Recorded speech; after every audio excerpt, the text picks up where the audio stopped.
We're live again.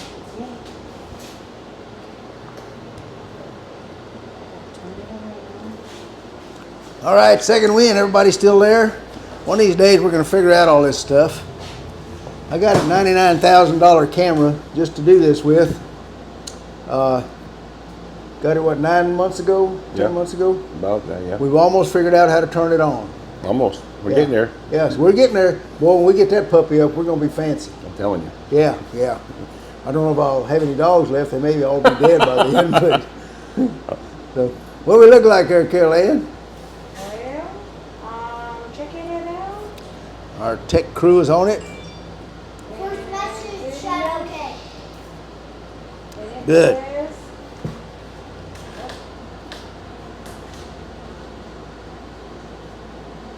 I can't find us anywhere. It doesn't say you're live. Did you say we're live on the screen? Yeah. I can't find it on my phone, which is weird. Waiting for confirmation from second win. We couldn't run this thing without him, could we? I'm telling I you. know, right? You know he knows how to do stuff like this. He Mhm. just said, Can you see us, Carol? I can see you. No, can anybody? Good to go, second one said. All right. Thank you, sir. We gotta get together second. We Yeah, need second you, man. win, We need gotta you. come down here. Yeah. So, All right. all right. So, where was I? So basically, We're talking about you were watching the Kung Fu Well, movie and watching the prior to fighting that- styles. but yeah, for that. But prior to that, what made me think about that is, as I was watching this, was all these guys have different styles and kung fu, tai chi, all this, whatever, And I'm thinking, we've been sitting here talking about all these different dog breeds, all the characteristics of all, and breaking it down. And I was like, I wonder if dogs have different fighting styles. So I got on my computer and I started looking, and you know what I found? What? Not a damn thing. Nothing that what I need to know. So I said, wait a minute. I know somebody who might know that. And he's sitting next to me right here to my right. Nothing on the Google verse about dogs. Nothing on the Googleverse. Like I looked for about 2 hours periodically. Really? And most of the dog fighting stuff that come up or dog techniques was with the Dog fighting? 1942 P-54s against Messerschmitts or stuff like that. The aerial dog Aerial fighting. dog They used to fighting. call them. Yeah. But as for regular dog Yeah. techniques, there was nothing that would benefit our listeners or us to see what they're really looking for. And I'm going to guess probably if you'd have found something, it would have been about pit dog fighting, not what we're talking about. Right, dog on dog action. Right. Not protection, train. Oh, security. Security. That's Okay, me. so yeah, there's 3 basic different styles of dog fighting, and it's largely determined by the size of the dog. It's to what you prefer. You can train a dog to use any one of those 3 styles, and again, like I said, in 2 out of 3, the biggest determining factor is the size of the dog. And we can go into the natural fighting styles here in just a minute. Mm-hmm. But I put up protection dog, security dog, or versus, right? Mm-hmm. And my comparison, if you saw my Facebook post, was protection dogs. All right, the so-called personal protection dog trainers, most 85 to 90% of all the literature, trainers, information about, let's just call it bite work, comes from the sport of Schutzen, the sport of ring sport, French ring. or French ring, or Mondio ring. Okay, and these sports they were originally designed, the French and the Schutzen, I don't know about Mondio, originally designed as a breed certification test to make sure the dog was. So in these sports, the dog bites. In Schutzen, they judge the bite. In French ring, they don't judge the bite. It's just, can he grab him? They're just worried about an athletic little Malinois. Can he grab this guy, right? And the decoy's dodging. That's his job. So basically, the French ring wants a dog to fail, but the Schutzen wants a good bite. Right. And Not fail, but that's. Right. No, yeah, they do. It's really about the decoy, how good he is. Mm-hmm. In Schutzen, the decoy is called a helper. And there's a sleeve bite, okay? French ring bites are going to be lower body because it's easier for the dog, or easier for the decoy to dodge the dog with his lower body. Schutzhund, it's going to be an arm bite because the judges are going to judge the quality of the bite. So there's your two foundation sports. Right. Now, essentially what they amount to is there's a bite, then there's a release to show control. In real life, you got a middle step. And this middle step is most important for civilians or people working by themselves like a security guard. Right. Because what happens is the dog bites, and if it were a sport dog, and again, these so-called protection dog trainers, as they title themselves, they learn from these sports. It's the only information available to them. There's nothing else. And so it's bite, teach the dog to bite, and then teach the dog to release.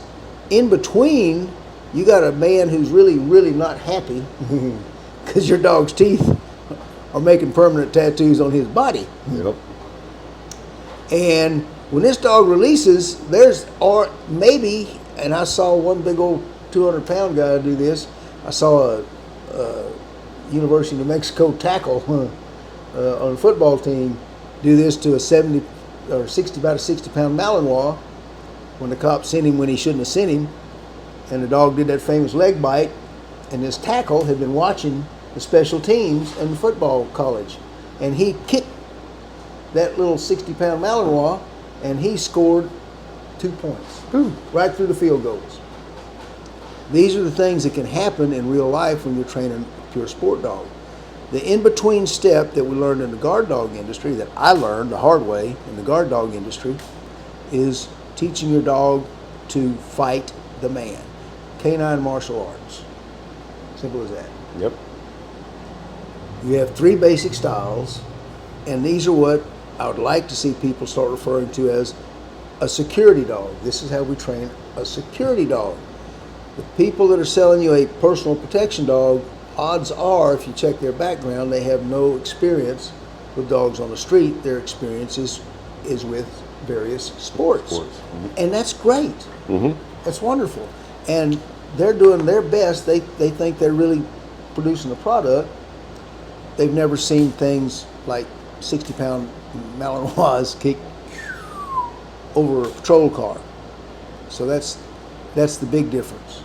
So fighting styles. What kind of kung fu fighting styles did you see?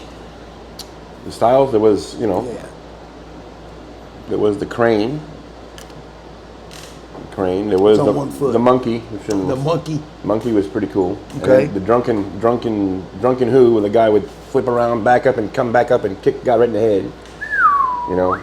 A few of those. Okay. It's just all different, But I was going to ask you a question. Do you think so? Certain dogs can do certain styles, or is that style inbred in the dog, of the kind of dog, or is it something can you teach a dog to do one kind of style instead of another, or is it just certain style bred in? Certain breeds have certain styles, maybe. Right. Well, not breeds, size of the dogs, and yes, they're no different than us. They can learn different styles, and they have an instinctive way of fighting almost immediately. Mm-hmm. And a lot of that is determined by the breed. But what's useful to you folks out there to get your dog to be able to stop a man is you're not going to worry about the breed, because they're dogs. They want to make us happy. If you're a trainer, you can teach them whatever you want them to do.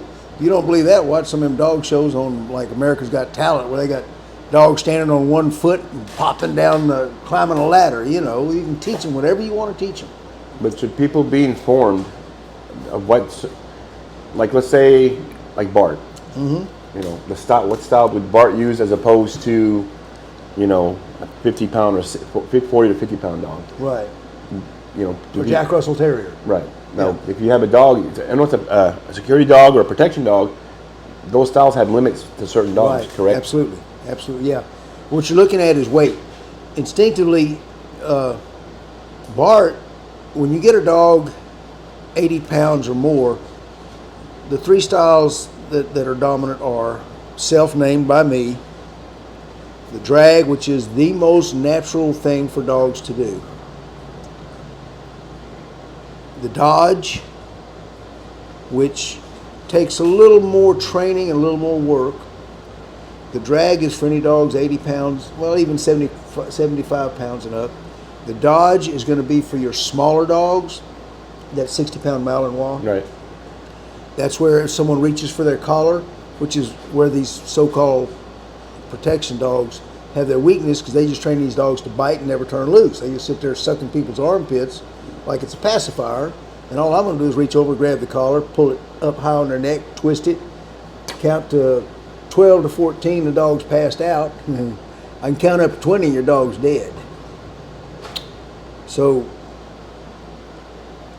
the third style is the rebite. Now this is one that your Mastiff breeds are inclined to do. Yes. This is where they'll bite and rebite to different parts of the body. So they basically rebite. You're saying if they lock you down here, and he's biting your arm, and you got a brick, and you come and hit him, he'll release and come up and grab you on the other arm. Exactly. Or any part that. Okay. Right. Your herding dogs are going to take a bite, and their tendency is going to be to stay on that bite and pull you away. Your Mastiffs are going to, as Scott just said, rebite if you go to swing at them. A Terrier is going to bite you and just shake like the dickens. Mm-hmm. Here's what I found. So there's Siri's talking to me. Yeah. So you can teach any dog these styles. Right. So the way the Canine Pro Sports rule book is set up, I mean, in every sport, they've got their rule book, and they should tell you they should tell you what exactly the judge judges on, right? So in pro sports, we're not looking for a full mouth bite so much as they do in Schutzhund. Mm-hmm. We want the dog to have the judge is looking for three things: the dog's ability to intimidate, dominate, and control the movement of the attacker. Simple as that. And that's that middle ground after the bite until you get that person to submit totally and go on the ground, follow your instructions. So you're saying intimidation just to make someone think twice before coming in and mess with you. Exactly. The intimidation is to stop an attack before it starts. Before it's had anything happen at all. Right, right. And that all fails, and then you go down the line. Right. And have that set up. Right. And the domination part comes in the intensity of the dog's bite. That's where someone's just going to go, geez, I'd rather be back in the womb, and they'll hit a fetal position, and Right. So the control is where if this person has the mental capacity to stay calm in a bite and to actually fight back with the dog, this is where the dog's fighting styles come into play. So this dog, first off, it's natural for humans that are about to be attacked by a dog to cover up and protect themselves. This is why you have dogs biting an arm. Right. Okay? It's not natural for a dog to try and bite you in your armpit, because you got to hold it out to get bit there. Okay? So you never teach or target a security dog. They go for what's available.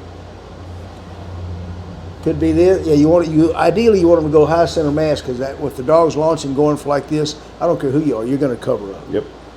But if you're back behind the door kicking at them, we want them to take the leg as well. So security dogs, police dogs, military dogs, they bite anything they can get a hold of. Any target they can get a hold of. This is where, at this point, if it's Black Bart, a Western Shepherd, which is going to be an average 95, 100-pound dog, they're going to grab the guy by the leg, jerk him on his butt, and if he's being drugged like this, he can't get up and choke your dog. Yep. And also, you can run up and put your feet on his neck. Count to 20. Yeah. So the second case you're going to run into is if you have one of the smaller Malinois. This is where we teach the dog.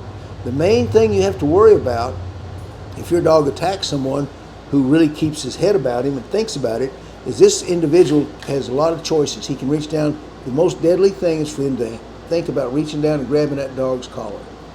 And if this dog is just trained in the sport field, You're going in. They just, I mean, I watched a video of this one dog. It was a little reddish colored Malinois, and his name was Takuru or something like that. And I'm thinking, well, they need to name this dog Little Red Wagon, because he was right there, and this guy comes up behind him and he's pulling him he's pulling just like a Little Red Wagon, but he ain't turning loose. His eyes roll back in his head and he's just sucking on his pacifier. That will get you in trouble. So what you want in these cases, where that time frame between when the person gets bit and between the time they totally comply, is you want a dog who's not going to get himself hurt. He will release, if need be. Yeah, if need be, he'll turn loose and rebite. Now the rebite is natural for mastiffs. Herding dogs, especially your small Malinois, they need the dodge. So the dog bites on the leg or the arm, and this person reaches, and in the dodge, the dog learns to jump away. And he keeps turn away, right. And the person has to go around and around and around, and pretty soon he falls down.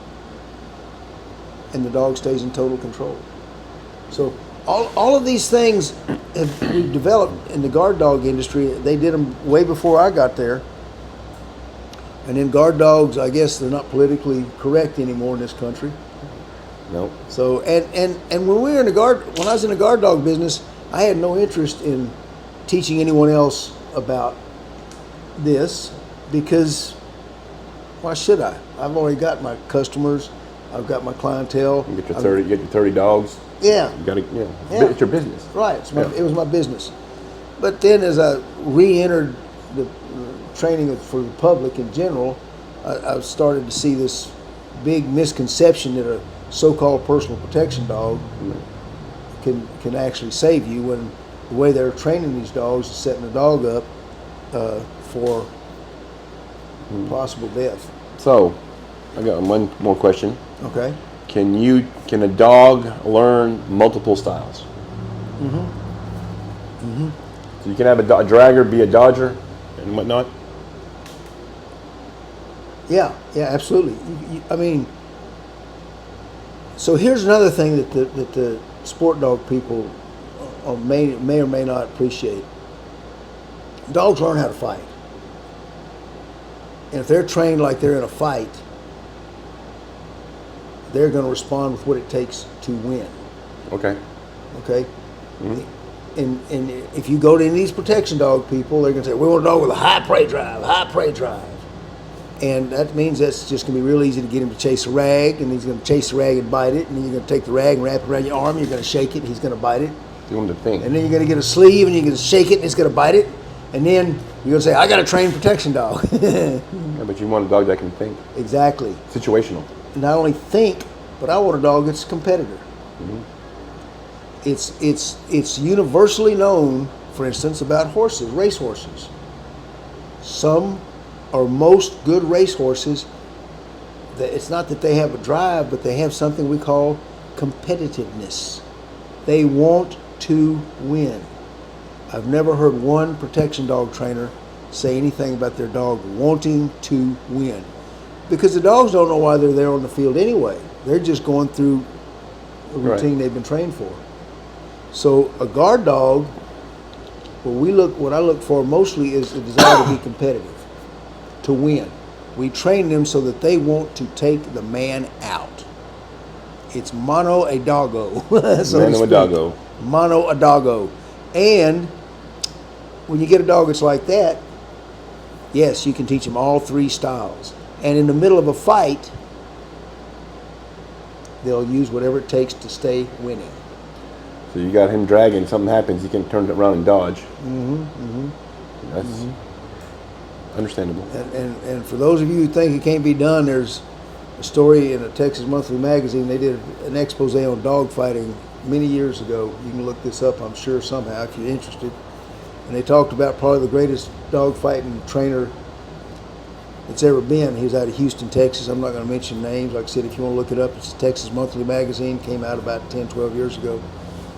It's a big expose they did on dog fighting, so you can find it. And this one trainer, before he went to the pen, he would watch his dogs, and if one was in a bad position in a fight, in the middle of a fight, he could say a word to his dog and it would release and rebite at another section of the other dog.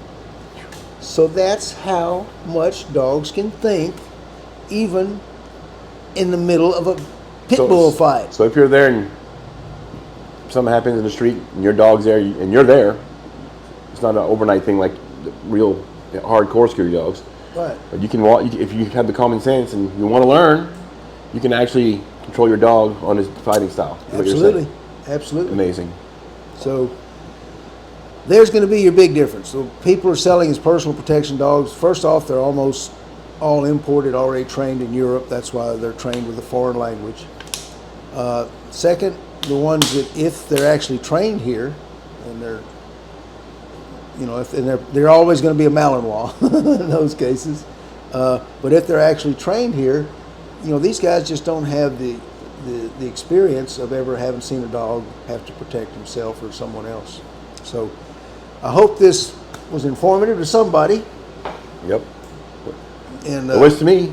yeah, Scott will be back in the Googleverse. Yes, Give I will. us some ideas. No questions, Carol Ann? None. Wow, that's interesting. Yeah, I guess everybody just liked what you said. He was either really bored or really interested. We'll Right. we'll know tomorrow when I start getting a little email notices. So, Right. Second one said, thanks, y'all. hey, thank you, Second Thank Wind. you, We Second. appreciate you, man. All right. Everyone else, good night. Good night. Good stuff you said. Oh, good. Good.